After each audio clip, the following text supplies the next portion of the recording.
ഹരി ഹരി ഹരി. മദീയഹൃദയാകാശേ സദാനന്ദമയോ ഗുരു ഉദേതു സതതം സമ്യക് സ്വാത്മാനന്ദ പ്രബോധകഃ. ഹരി ഹരി ഹരി. ഓം തസ്സത്. ഓ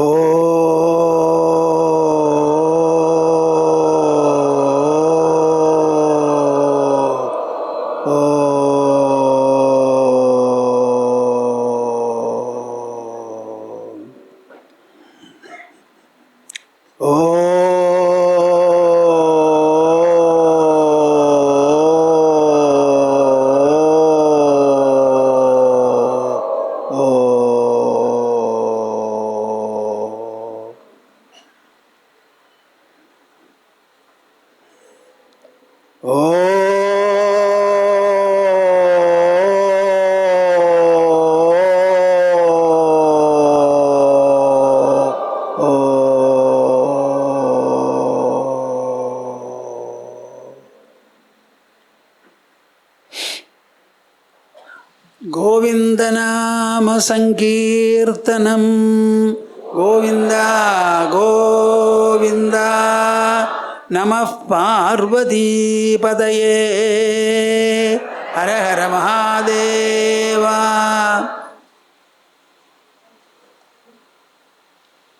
അമൃതസന്താനങ്ങളായ എല്ലാവരും കേൾക്കുവിൻ. അമൃതസന്താനങ്ങളായ എല്ലാവരും കേൾക്കുവിൻ. ഇങ്ങനെ ഒരു അഭിസംബോധനയാണ് നമ്മുടെ ഉപനിഷത്ത് കർത്താക്കളെല്ലാം മുൻപിലുള്ള സദസ്സിനെ നോക്കി പറഞ്ഞുകൊണ്ടിരുന്നത്. ഇത് വളരെ ശരിയാണ്. അമൃതപുത്രന്മാരും അമൃതപുത്രിമാരുമാണ് നമ്മൾ. എങ്ങനെയാണെന്നറിയാമോ? ഒരു കുട്ടി ജനിക്കുന്ന സമയത്ത് ആ കുട്ടി ശരീരം മാത്രമായല്ല ജനിക്കുന്നത്. അങ്ങനെയാണെങ്കിൽ അത് ജഡമായിരിക്കും കുട്ടി. ആ ശരീരത്തിനെ ഉജ്ജീവിപ്പിച്ച് നിർത്തുന്നത് ശരീരത്തിൻ്റെ ഉള്ളിലുള്ള വിശേഷപ്പെട്ട ഒരു അമര സാന്നിധ്യമാണ്. നിങ്ങൾ കേൾക്കുന്നുണ്ടോ പറയണത്? ഒന്ന് കേൾക്കിനപ്പാ. എത്ര എളുപ്പമായിട്ട് പറഞ്ഞു തരുന്നു ഞാൻ. ശരീരത്തിനെ ഉജ്ജീവിപ്പിച്ച് നിർത്തുന്നത് അമര സാന്നിധ്യമാണ്. ജീവൻ എന്ന് പറയണത്. ജീവനില്ലാത്തൊരു കുട്ടിയല്ലല്ലോ ജനിക്കണത്, ജീവനുള്ളതല്ലേ. അപ്പോൾ ആ ജീവനുള്ള കുട്ടി ജനിക്കുമ്പോൾ അതിന് 2 തരത്തിലുള്ള കിരീടമാണുള്ളത്. ഒന്ന് നശ്വരമായ ശരീരം. ശരീരം എങ്ങനെ നശ്വരമോ അതേപോലെ അനശ്വരമാണ് ഉള്ളിലുള്ള ജീവൻ ചൈതന്യം. ഇത് രണ്ടോടുകൂടിയല്ലാതെ ഒരു കുട്ടിയും ജനിക്കുന്നില്ല. നമ്മളാണെങ്കിൽ ഈ നശ്വര ശരീരത്തെക്കുറിച്ചൊരു ബോധം മാത്രമേ നമുക്കുള്ളൂ. അനശ്വരമായ അമര സാന്നിധ്യമാണ് ഈ നശ്വര ദേഹത്തെ ഉജ്ജീവിപ്പിച്ച് നിർത്തുന്നത് എന്ന് ആരും ചിന്തിക്കുകയോ മനസ്സിലാക്കുകയോ ചെയ്യുന്നില്ല. അവരെ കൊണ്ട് ചിന്തിപ്പിച്ച് മനസ്സിലാക്കിക്കുന്നതാണ് വാസ്തവത്തിൽ ഞങ്ങളെപ്പോലെയുള്ളവരുടെ ദൗത്യം. നമ്മുടെ ഉപനിഷത്ത് കർത്താക്കൾ എല്ലാവരും തന്നെ കാട്ടിൽ നിന്ന് ഏകാന്തതയിൽ തപസ് ചെയ്ത് അവനവൻ്റെ ശരീരത്തിൻ്റെ ഉള്ളിൽ മുങ്ങിത്തപ്പി മുങ്ങിത്തപ്പി മുങ്ങിത്തപ്പി മുങ്ങിത്തപ്പി അവിടെ കണ്ടുപിടിച്ച് കടഞ്ഞെടുത്ത് അത് മനുഷ്യർക്ക് ഹൃദ്യമായ രീതിയിൽ വിജ്ഞാപകമായ രീതിയിൽ കൊടുത്തതാണ് നമ്മുടെ ഉപനിഷത്ത് സാഹിത്യങ്ങൾ മുഴുവനും. ആ ഉപനിഷത്ത് സാഹിത്യം മാത്രമേ ഇവിടെ അനശ്വരമായി ഇന്നോളം വാണിട്ടുള്ളൂ. ആദിമ ചിന്തകന്മാർ ഭാരതത്തിൽ എന്നാണ് ഉത്പത്തിയായത് എന്ന് ചരിത്രത്തിനൊന്നും പറയാൻ പറ്റില്ല. നമ്മുടെ ചരിത്രം ചെല്ലുന്നത് ക്രിസ്തുവർഷം ആരംഭിക്കുന്നതിന് ഒരു 500-600 കൊല്ലം മുൻപ് വരെയാണ്. ഇപ്പോൾ 2023 ഒരു 500 കൂട്ടിക്കോളൂ, 2723. ഇത്രയും പഴക്കമേ ചരിത്രത്തിനുള്ളൂ. എന്നാൽ നമ്മുടെ വേദങ്ങളും വേദസാഹിത്യങ്ങളുമെല്ലാം ഉത്പത്തിയായിട്ടുള്ളത് എത്രയോ മുമ്പാണ്. ഇന്ന് കലിയുഗമാണ്. ആ കലിസംഖ്യ എനിക്കിപ്പോൾ പെട്ടെന്ന് ഓർമ്മയില്ല. ഈ കലിയുഗത്തിൻ്റെ 2 ഇരട്ടിയാണ് ദ്വാപരയുഗം, 3 ഇരട്ടിയാണ് ത്രേതായുഗം, 4 ഇരട്ടിയാണ് കൃതയുഗം. ത്രേതായുഗത്തിലാണ് ശ്രീരാമൻ ജനിച്ചത്. 16 വയസ്സുള്ള ശ്രീരാമന് വസിഷ്ഠദേവൻ 18 ദിവസങ്ങളിലായി കാലത്ത് മുതൽക്ക് വൈകുന്നേരം വരെ അയോധ്യ രാജധാനിയിൽ വെച്ച് ഉപദേശിച്ച യോഗവാസിഷ്ഠ രാമായണമാണ് ഞാൻ വളരെയധികം ജനങ്ങളെ പല പ്രകാരത്തിലും പറഞ്ഞു ധരിപ്പിക്കുന്നത്. അതിൽ പുസ്തകവും എഴുതിയിട്ടുണ്ട്. വിചാരസേതു, വിചാരസരണി എന്ന് പറയുന്ന 2 മാസികകൾ, ഇംഗ്ലീഷ് മലയാളം. അതിൽ ഈ യോഗവാസിഷ്ഠ രാമായണത്തിലെ വിഷയങ്ങളാണ് ചർച്ച ചെയ്യുന്നത്.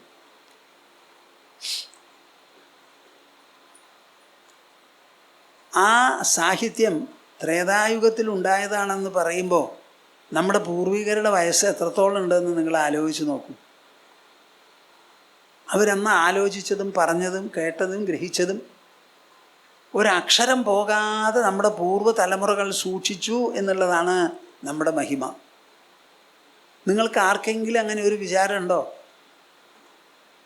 അവർ കണ്ടത് വായിച്ചു, വായിച്ചത് പഠിച്ചു, പഠിച്ചത് മനസ്സിലാക്കിയത് മറ്റുള്ളവരെ മനസ്സിലാക്കിക്കാൻ വേണ്ടി കഷ്ടപ്പെട്ടു. അങ്ങനെ ഒരു തലമുറയിൽ പോലും ഇതിൻ്റെ ചരട് മുങ്ങിപ്പോകാതെ പൊട്ടിപ്പോകാതെ അവർ ഇതുവരെ സൂക്ഷിച്ചു എന്നുള്ളതാണ് ഇതിൻ്റെ മഹിമ. ഇത് സാധിക്കുന്നുണ്ടെങ്കിൽ അതിന് തപസ് വേണം, തപോധനന്മാർ വേണം. ഇന്ത്യ രാജ്യത്തിൽ തപസ്സും തപോധനന്മാരുമായി നല്ല ഒരു പാരമ്പര്യം നമുക്കുണ്ട്. നമ്മുടെ സംസ്കാരം ഇവിടെ നിലനിന്നിട്ടുള്ളതും 2 സ്ഥാപനങ്ങൾ വഴിയാണ്. ഒന്ന് ദേവസ്ഥാനങ്ങൾ, ക്ഷേത്രങ്ങൾ, അതുമായി ദിവ്യ സങ്കേതങ്ങൾ, തീർത്ഥസ്ഥാനങ്ങൾ. ഇത് 2മാണ്. അവിടെ 1000, 10,000, ലക്ഷവും ദശലക്ഷവും ജനങ്ങൾ പോയി വരും. പക്ഷേ പോയി വരെ മാത്രമേ ചെയ്യുള്ളൂ. കേൾക്കുന്നുണ്ടോ പറയണത്? ഇല്ല, കേൾക്കും പക്ഷെ ചിന്തിക്കില്ല. അവിടെ പോയി വരൽ മാത്രമേ ഉള്ളൂ, അവിടുന്നായിട്ടൊന്നും ചെയ്യില്ല. അതവിടെ നിശ്ചലമാണ്. ആരോടെങ്കിലും സംസാരിക്കുകയെ, വന്നവരെ സ്വാഗതം ചെയ്യുകയെ, എന്തെങ്കിലും സംശയം ഉണ്ടെങ്കിൽ കേൾക്കുക, വെളിപ്പെടുത്തുക, ഒന്നും ഈ ദേവാലയങ്ങളോ തീർത്ഥസ്ഥാനങ്ങളോ ചെയ്യില്ല. നമ്മുടെ ശാസ്ത്രങ്ങൾ പറയണത് എന്താണെന്ന് വെച്ചാൽ, കാശിയെപ്പോലെ ഒരു സ്ഥലത്ത് എത്ര ആൾക്കാരാണ് ചെന്ന് സ്നാനം ചെയ്യണത്. ഈ സ്നാനം ചെയ്യുന്നവരിലൊക്കെ മഹാഭാവമുണ്ട്. അപ്പോൾ അവരുടെ പാപം മുഴുവൻ എന്നിൽ കഴുകി കഴിഞ്ഞാൽ ഞാൻ എങ്ങനെയാണ് പവിത്രയായിട്ടിരിക്കുകയെന്ന് ഗംഗ ചോദിച്ചു അത്രേ. ഇവരെല്ലാവരും വന്ന് എന്നിൽ കുളിക്കുമ്പോൾ അവരുടെ പാപമല്ലേ എന്നിലിട്ട് പോണത്. അപ്പോൾ എൻ്റെ പുണ്യമൊക്കെ പോയി ഞാൻ പാപിയാവനുണ്ടല്ലോ, എനിക്ക് എന്താ മോചനം എന്ന് ചോദിച്ചപ്പോൾ അവരുടെ ഇടയിൽ ചില സാധുക്കളും സന്യാസിമാരും തപോധനന്മാരും വന്ന് കുളിക്കും. അവരുടെ പുണ്യമാണ് നിനക്കുള്ള മുതൽക്കൂട്ട് എന്ന് പറഞ്ഞു അത്രേ. കേൾക്കുന്നുണ്ടോ നിങ്ങൾ? ഇല്ല. ഇതൊക്കെ ഒന്ന് മനസ്സിലാക്കുന്നപ്പാ. നമ്മൾ പറയണു കാശി വലിയ പുനിതമാണെന്ന്. പുനിതം എങ്ങനെയാണ് പുനിതമാവണേ? അപ്പോൾ ഈ തപോധനന്മാർക്ക് വലിയ ഒരു വിലയാണ്. ഞാനൊരു തപസ്വിയാണ്. നമ്മുടെ ഐകുന്ന് പാണ്ഡവഗിരി ദേവീക്ഷേത്രമുണ്ടല്ലോ, അത് പരശുരാമൻ പ്രതിഷ്ഠിച്ചതാണ് ത്രേതായുഗത്തിൽ. ആ ത്രേതായുഗത്തിൽ പരശുരാമൻ്റെ പ്രതിഷ്ഠ എന്നുള്ള നിലയ്ക്ക് അതിന് വലിയൊരു പൈതൃകമുണ്ട്. ദ്വാപരയുഗത്തിൽ പഞ്ചപാണ്ഡവന്മാരും ദ്രൗപദിയും കൂടി പലയിടത്തും പോയി താമസിച്ച് തപസ് ചെയ്തിട്ടുണ്ട്. അതുമാതിരി ഇവിടെയും വന്ന് തപസ് ചെയ്ത് ദ്രൗപദി അപേക്ഷിച്ചു അത്രേ, എനിക്ക് നെടുമംഗല്യം വേണം, ഭർത്താക്കന്മാർക്ക് വരാൻ പോകുന്ന യുദ്ധത്തിൽ വിജയവും വേണമെന്ന്. ഇത് 2ഉം നമ്മൾ ദേവി അനുഗ്രഹിച്ചു കൊടുത്തു എന്നാണ് പറയുന്നത്. അതിൽ ഭർത്തൃവിജയത്തിൻ്റെ കാര്യം അവിടെ ഇരിക്കട്ടെ. ദ്രൗപദിക്ക് നെടുമംഗല്യം എന്നുള്ളതൊരു വലിയ മലയാള പ്രയോഗമാണ്. ദീർഘകാലം നിൽക്കുന്ന മംഗല്യം വേണമെന്ന്. നമുക്ക് പ്രധാനപ്പെട്ട 3 ആൾക്കാരാണ് എൻ്റെ മനസ്സിൽ വരുന്നത്. രാമനും സീതയും, കൃഷ്ണനും രുക്മിണിയും, അത് കഴിഞ്ഞാൽ ദ്രൗപദിയും പാണ്ഡവന്മാരും. ഇതിലെ സീതയ്ക്ക് പാവം രാമനെ കല്യാണം കഴിച്ചാലും സന്തോഷമായിട്ട് കൂടെയിരിക്കാൻ സാധിച്ചിട്ടില്ല.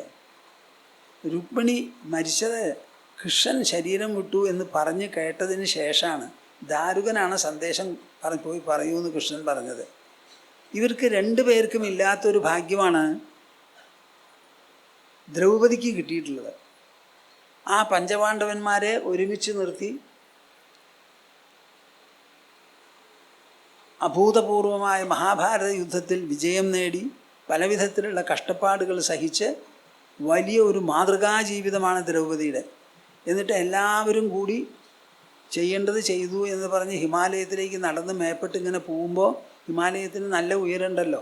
ഓരോ അടി വയ്ക്കുന്തോറും ജീവവായു കുറഞ്ഞു വരും. അങ്ങനെ തന്നെ നമ്മുടെ ശരീരം വീണോളും. നമുക്കൊന്നും ചെയ്യേണ്ട ആവശ്യമില്ല. ആദ്യം വീണത് ദ്രൗപദിയാണ്. പിന്നെയാണ് പാണ്ഡവന്മാർ ഓരോരുത്തരായി യുധിഷ്ഠിരൻ അവസാനവും വീണത്. അപ്പോൾ അവരുടെ നെടുമംഗല്യത്തിന് വലിയൊരു വിശേഷമാണ്. അപ്പം ഞാൻ ഈ കുന്നിൻ്റെ മുകളിൽ ഇവിടെ വന്ന ആദ്യം ചെന്ന് കിടക്കും 4:30 മണി 5 മണിയായ വെയിൽ കുറഞ്ഞാൽ.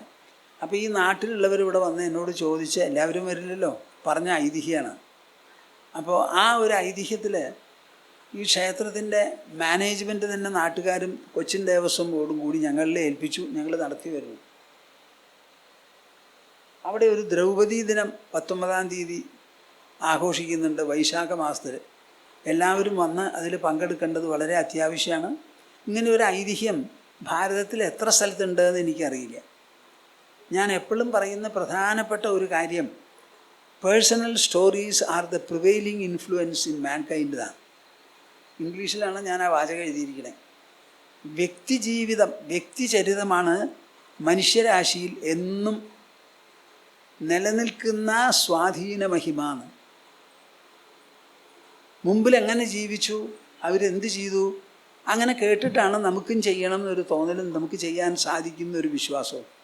അപ്പോൾ ഈ വക ഐതിഹ്യങ്ങൾ നമ്മളുടെ മനസ്സിനെയും ബുദ്ധിയെയും രൂപപ്പെടുത്താൻ വളരെയധികം പ്രവർത്തിക്കുന്നുണ്ട് എന്നുള്ളത് നിങ്ങളെല്ലാവരും അറിയണം. അപ്പോൾ ഈ ഐതിഹ്യം ഇവിടെ നിലനിർത്തി കൊണ്ടുവരണമെന്ന് എനിക്ക് തോന്നി. ഏഷ്യാനെറ്റിലൊക്കെ സംസാരിക്കുമ്പോൾ ഞാൻ ഇതിനെപ്പറ്റി പറയും. ഒരു നിലയ്ക്ക് ലോകത്തിൽ പലരും ഈ ദ്രൗപദി സന്നിധിയെപ്പറ്റി മനസ്സിലാക്കിയിട്ടുണ്ട്. ഇപ്പോൾ ഇവിടെയുള്ള ജ്യോതിഷക്കാരൊക്കെ പ്രശ്നം വെച്ച് പരിഹാരങ്ങൾ നിശ്ചയിക്കുമ്പോൾ ഐകുന്ന് പാണ്ഡവഗിരിയിലെത്തി ദേവിയെ തൊഴുത് ദ്രൗപദി ശിലയിൽ കയറി വടക്ക് കിഴക്കോട്ട് നോക്കി നിങ്ങൾക്ക് എന്തെങ്കിലും ഉത്തമ പ്രാർത്ഥനകൾ ഉണ്ടെങ്കിൽ ആ പ്രാർത്ഥനകൾ നിറവേറുന്നൊക്കെ അവർ തന്നെ പറയാൻ തുടങ്ങിയത്രേ, അസ്ട്രോളജേഴ്സ്. ഞങ്ങളാരും പറഞ്ഞിട്ടില്ല. അപ്പോൾ അതിൻ്റെ മാനേജ്മെൻറ്റ് ഞാനാണതിൻ്റെ ട്രസ്റ്റി. അപ്പോൾ ഞാൻ എന്തിനാ അത് പറയണേ എന്ന് വെച്ചാൽ, നമുക്ക് ധാരാളം സങ്കേതങ്ങളുണ്ട്, ദേവി സങ്കേതങ്ങൾ, ദേവസന്നിധികൾ.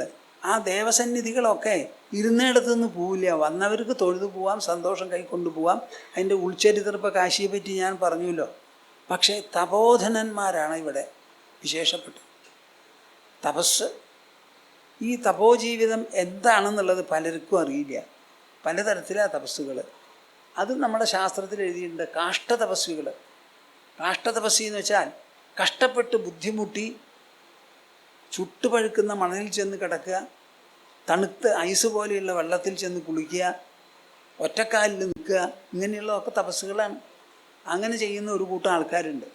എന്നാൽ സാത്വികമായി മനസ്സുകൊണ്ടും ബുദ്ധി കൊണ്ടും വിചാരം ചെയ്ത് തത്വങ്ങൾ മനസ്സിലാക്കി ഗ്രഹിച്ച് ഉൾക്കൊണ്ട് മനസ്സിനെ പവിത്രമാക്കി ബുദ്ധിയെ വിശാലമാക്കി തത്വജ്ഞാന നിർഭരമായ ഒരു ജീവിതം പടുത്തുയർത്തുന്നതാണ് ഉത്തമമായ തപസ്, സാത്വിക തപസ്. ഇങ്ങനെ ഒരു തപസ്സാണ് ഞാൻ എൻ്റെ ഗുരുവിൽ കണ്ടത്. ഒരു ഭാഗത്ത് ക്ഷേത്രങ്ങൾ, ലക്ഷോപലക്ഷം ജനങ്ങൾ വരുന്നവരുണ്ടെന്ന് പറഞ്ഞു. പക്ഷെ അവിടെ ചെന്നാൽ ദേവീദേവന്മാരും മിണ്ടില്ല, പൂജാരിമാരും മിണ്ടിയാൽ നമ്മൾ കേൾക്കൂല. അപ്പം ജനങ്ങൾക്ക് മനസ്സിലാക്കാനും ഗ്രഹിക്കാനും ഉൾക്കൊള്ളാനും നമ്മുടെ സംസ്കാരം നിലനിർത്താനുമായി എന്താണ് വഴി എന്ന് ചോദിച്ചാൽ ആശ്രമങ്ങളാണ്, തപോധാമങ്ങളാണ്. ആ തപോധാമത്തിൽ എപ്പോഴും ഒരു വിശേഷം, ഒരാളെ ചൊല്ലിയാണ് ഒരു തപോധാമം ഉണ്ടാവുക. ഇപ്പോൾ പൂർണ്ണാശ്രമം എന്നാണ് ദക്ഷിണഖണ്ഡത്തിലുള്ള തപോധാമത്തിന് പേര്. എൻ്റെ ഗുരുദേവ് അവിടെ താമസിച്ചുകൊണ്ടിരുന്നു. ഒരക്ഷരം മിണ്ടില്ല, ആരെയും കാണാനും പോവില്ല.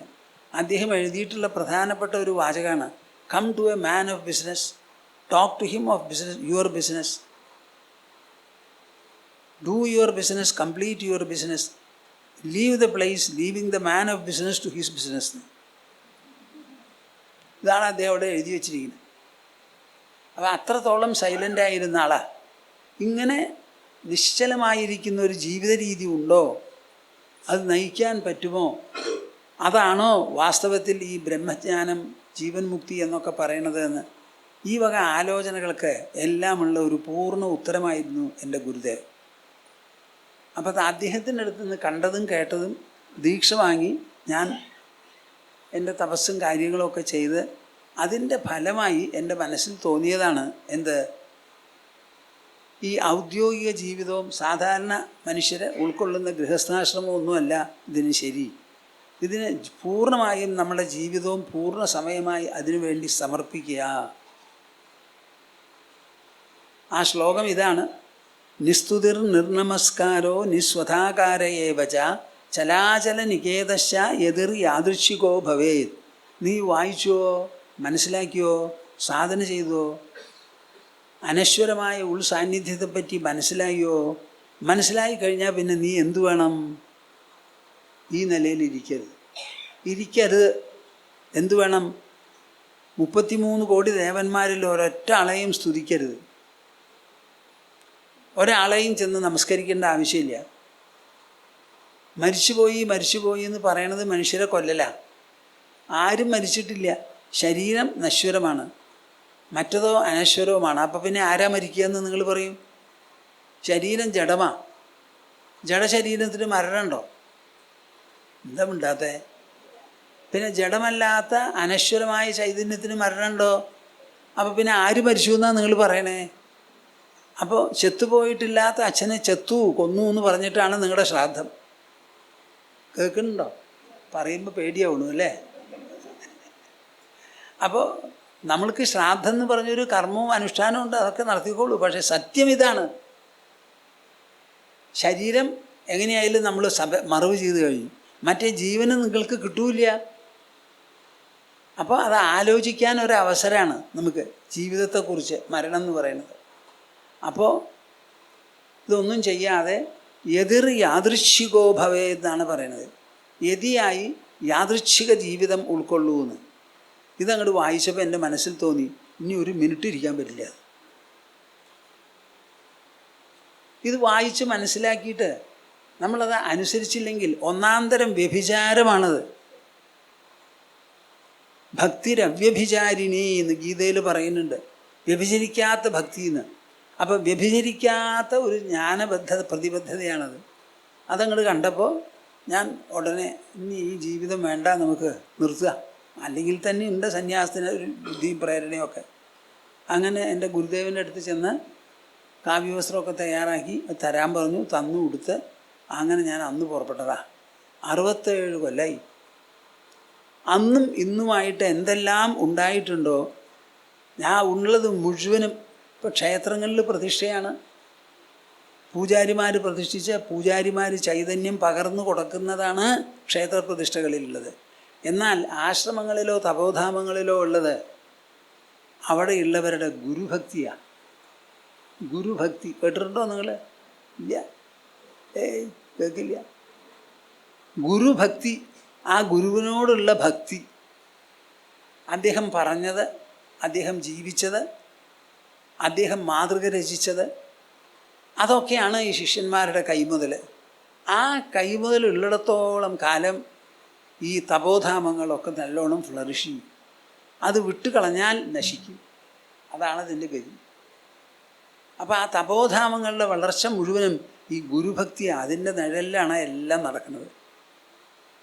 നമ്മുടെ ജീവിതത്തിൽ ഞാൻ പറയുണ്ടായി, ഒരു സഭാനികേതൻ നിർമ്മിക്കാൻ വേണ്ടി മനസ്സിൽ അഭിപ്രായം തോന്നി, പുരുഷോത്തമ സ്വാമിജിയൊക്കെ ഉള്ള കാലമാണ്. പക്ഷെ എങ്ങനെ പറഞ്ഞ മാതിരി നിർമ്മിക്കാൻ പറ്റുമോ? അപ്പം അതിന് ഒരാൾ കുറച്ച് പൈസ തരാമെന്നൊക്കെ പറഞ്ഞു. നമുക്ക് അറിയുന്ന ആളും ഒരു ശിഷ്യനുമാണ്. പക്ഷെ അതുകൊണ്ടൊക്കെ കാര്യങ്ങൾ നടക്കുമോ? അത് കഴിഞ്ഞു. പിന്നെ ഒരു കാര്യം, അത് ഞാൻ ഇപ്പോൾ പറയാം. ഞാൻ കണ്ടിട്ടുമില്ല കേട്ടിട്ടുമില്ല അങ്ങനെ ഒരു ദമ്പതികൾ ഇവിടെ വന്നു അത്രേ. ഇവിടെ വന്നു പോയി, ഞാൻ ഉണ്ടായിരുന്നില്ല, അവർ പോവുകയും ചെയ്തു.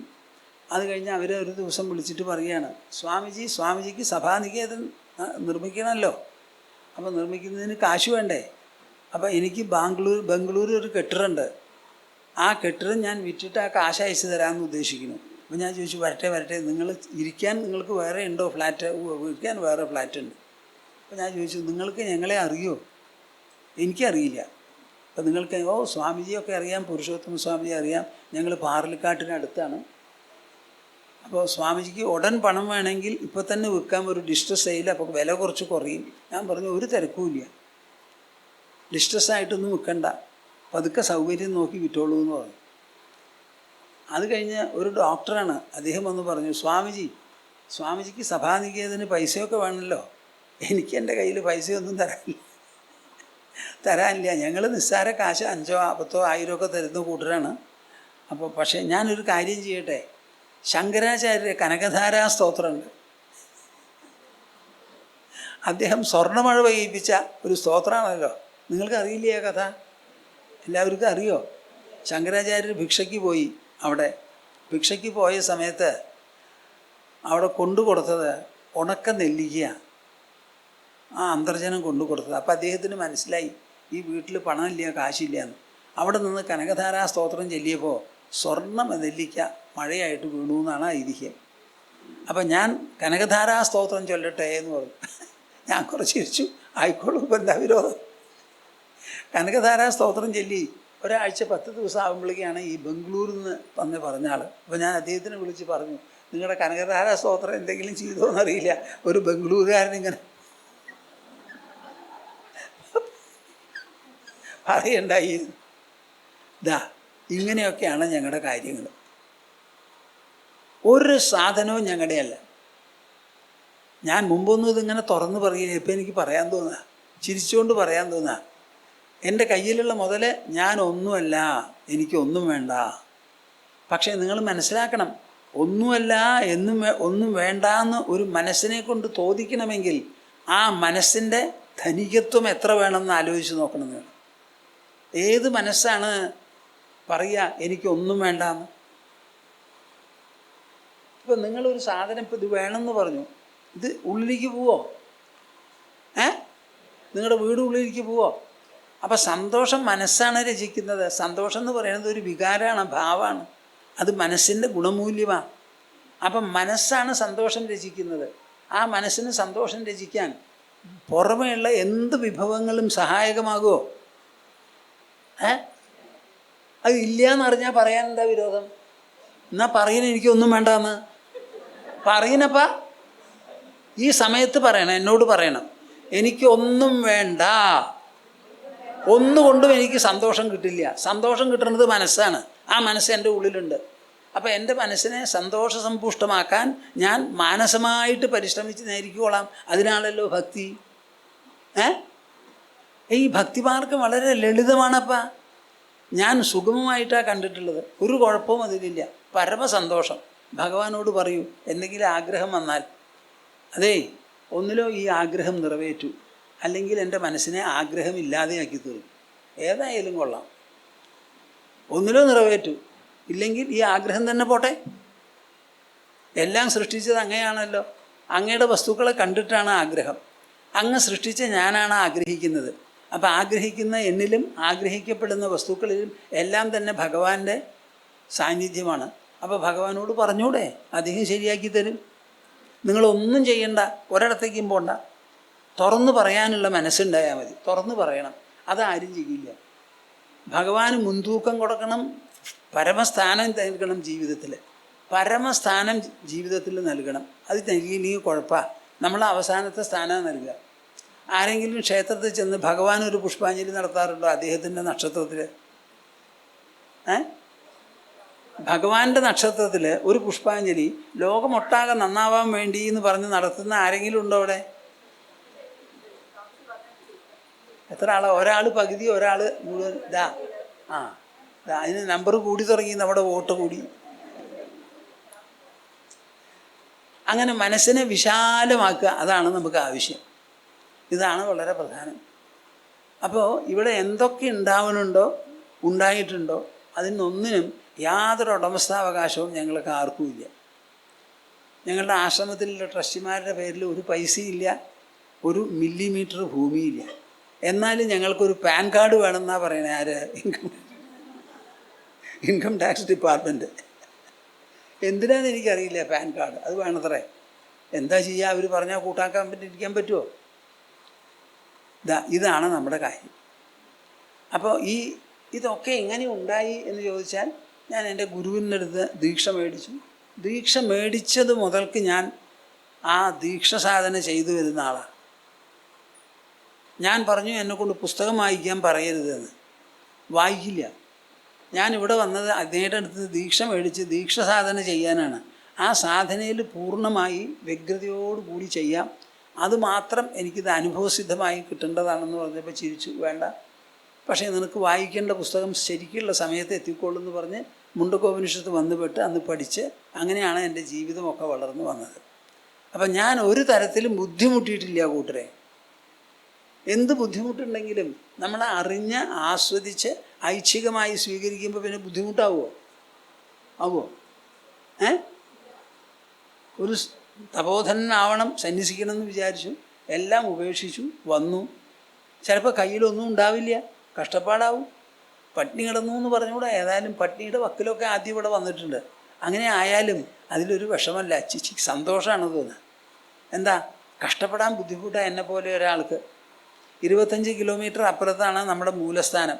അവിടെ എല്ലാവരും ഉണ്ട്. അവർ ഊണില്ല എന്ന് പറഞ്ഞാൽ അവർ മിണ്ടാണ്ടിരിക്കുമോ?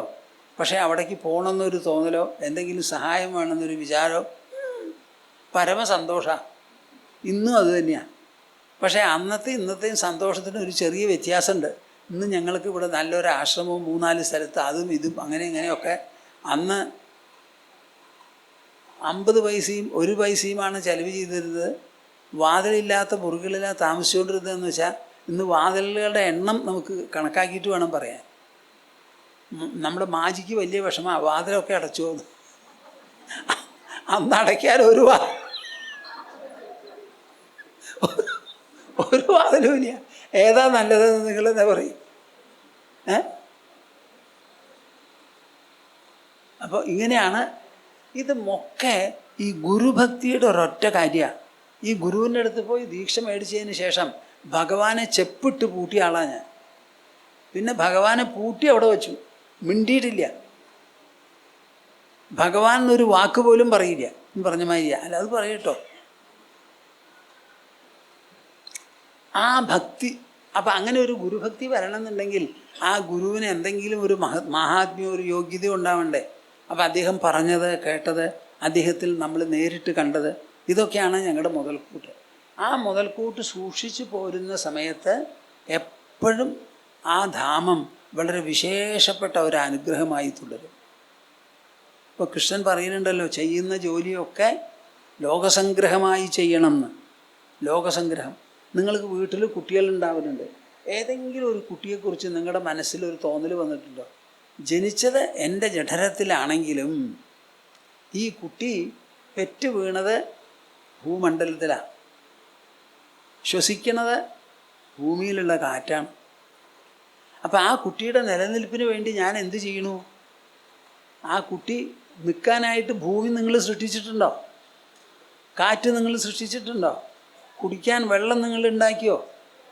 പിന്നെ എന്താ നിങ്ങൾ പറയണേ എൻ്റെ കുട്ടിയാന്ന്?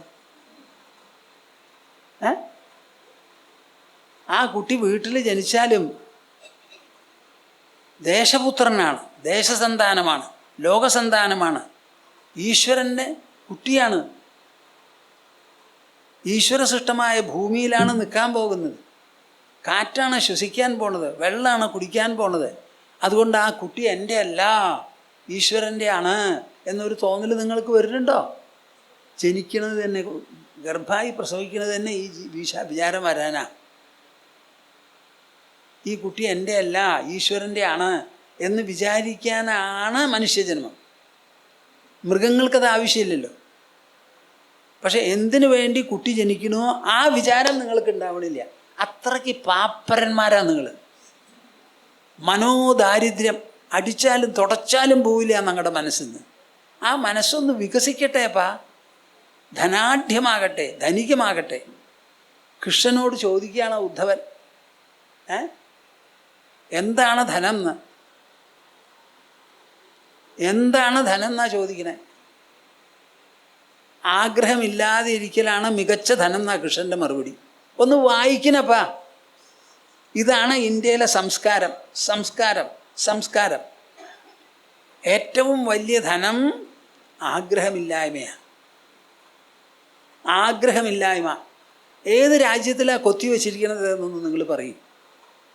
നമ്മൾ ഈ സംസ്കാരത്തിൽ തഴച്ച് പഴകി വന്നിട്ടുള്ളവരാണ്.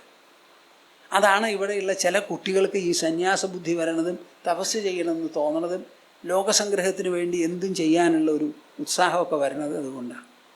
അപ്പോൾ ഇതിൻ്റെയൊക്കെ പിന്നിൽ കിടക്കുന്നത് എൻ്റെ ഗുരുഭക്തിയാണ്. ആ ഗുരുഭക്തി ഇവർക്കെല്ലാം എത്രത്തോളം കാലമുണ്ടോ ആ ഉള്ളിടത്തോളം കാലം നമ്മൾ നല്ല പ്രവൃത്തികൾ ചെയ്യും. ഈ സ്ഥലം വികസിക്കും, അത് നന്നായി വരും, കൂടുതൽ കൂടുതൽ നന്നായി വരും. പക്ഷേ ഒരു കാര്യമുണ്ട്, ഞങ്ങളുടെ കൂടെ നിൽക്കാനായിട്ട് നിങ്ങൾ ചില ആൾക്കാരെയൊക്കെ തരണം. എല്ലാ കുട്ടികളും കുടുംബ കുട്ടികളാവരുത്. ചിലരെ ആശ്രമത്തിലേക്ക് വരാനുള്ളവരും വേണം. എല്ലാം നിങ്ങൾ കുടുംബങ്ങൾക്ക് എന്ന് പറഞ്ഞാൽ നടക്കില്ല. അപ്പോൾ എനിക്കതിനെപ്പറ്റി ഒരു പരിഭവമോ ഒരു വിഷമവും ഇല്ല. എന്താ കാരണം? സമാജം നമുക്ക് സന്താനങ്ങളെ തന്നാൽ ഇവിടെ തുടർച്ചയുണ്ടാവും, തന്നില്ലെങ്കിലോ നശിച്ചു പോകും. അപ്പോൾ ഞങ്ങൾക്കുള്ള വിഭവങ്ങൾ മുഴുവൻ സർക്കാർ എടുത്തോളും, എന്തെങ്കിലുമൊക്കെ ചെയ്തോളും. കുറച്ച് സ്നേഹമുണ്ടാവട്ടെപ്പാ. ഇത് തങ്ങളും പെങ്ങളും തങ്ങളും പെങ്ങളും തങ്ങളും പെങ്ങളും ഇങ്ങനെ ഒരു വിചാരം മാത്രമായിട്ട് ജീവിക്കുന്നതിൽ എന്താ അർത്ഥമുള്ളത്? സമാജം നിലനിൽക്കണ്ടേ? സമാജത്തിൻ്റെ നന്മയ്ക്ക് വേണ്ടി കുറേ തപോധാമങ്ങൾ, എത്ര ക്ഷേത്രങ്ങളുണ്ടോ അതേമാതിരി തപോധാമങ്ങളും വേണം.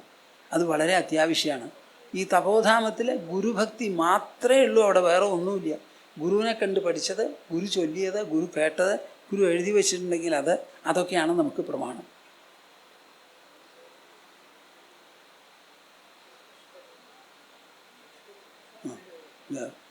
ശേഷം വായിച്ചു.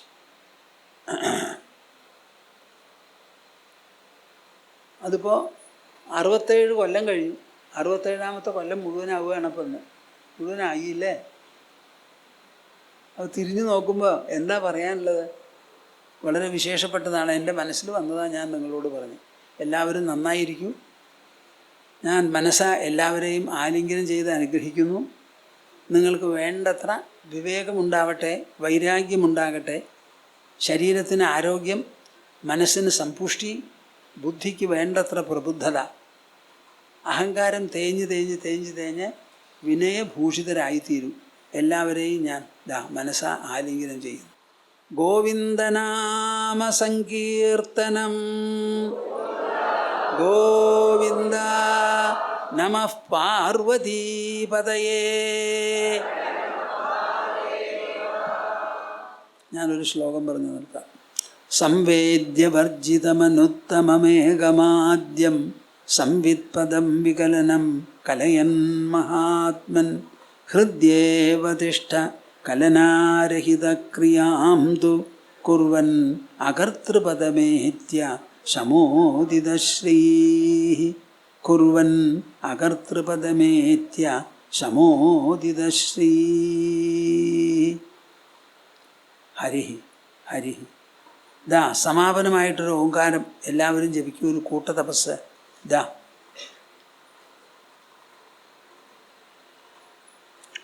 ഓ